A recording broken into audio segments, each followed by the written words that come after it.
Au nom du Père et du Fils et du Saint-Esprit. Amen. Évangile de Jésus-Christ selon Saint Jean, chapitre 1er, versets 35 à 42. En ce temps-là, Jean le Baptiste se trouvait avec 2 de ses disciples. Posant son regard sur Jésus qui allait et venait, il dit : Voici l'agneau de Dieu. Les 2 disciples entendirent ce qu'il disait et ils suivirent Jésus. Se retournant, Jésus vit qu'ils le suivaient et il leur dit : Que cherchez-vous ? Ils lui répondirent : Rabbi, ce qui veut dire maître, où demeures-tu ? Il leur dit : Venez et vous verrez. Ils allèrent donc, ils virent où il demeurait et ils restèrent auprès de lui ce jour-là. C'était vers la 10e heure, environ 4 heures de l'après-midi. André, le frère de Simon-Pierre, était l'un des 2 disciples qui avaient entendu la parole de Jean et qui avaient suivi Jésus. Il trouve d'abord Simon, son propre frère, et lui dit : Nous avons trouvé le Messie, ce qui veut dire Christ. André amena son frère à Jésus. Jésus posa son regard sur lui et dit : Tu es Simon, fils de Jean. Tu t'appelleras Képhas, ce qui veut dire Pierre. Acclamons la parole de Dieu. Louange à toi, Seigneur Jésus. Frères et sœurs en Christ, bonjour. Aujourd'hui, c'est samedi 4 janvier 2020.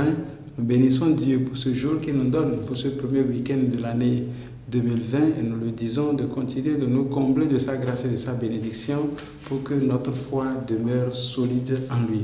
En effet, aujourd'hui, le texte que nous avons écouté nous pousse à nous rappeler de ce que nous avons déjà dit hier. Jean, déjà hier, avait dit ou avait déjà désigné Jésus comme l'agneau de Dieu. Aujourd'hui, il insiste.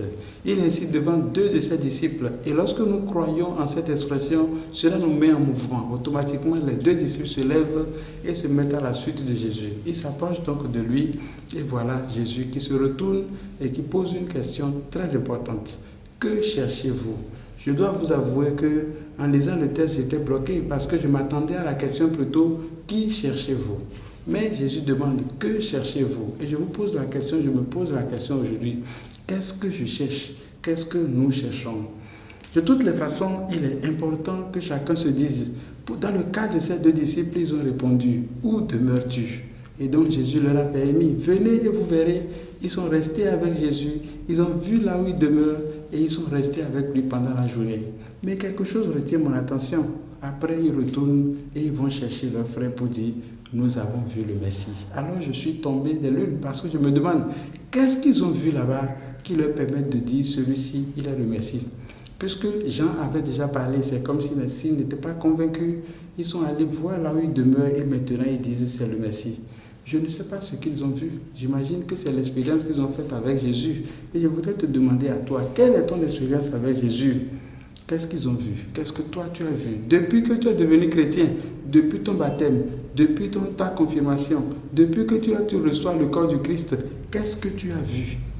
Est-ce que tu as vu quelque chose en Jésus qui te pousse à aller vers ton frère, vers ta soeur, vers ton époux, vers ton épouse, vers ton enfant, vers ton voisin, vers ton collègue de travail pour lui dire que celui-ci vraiment il est le Messie ?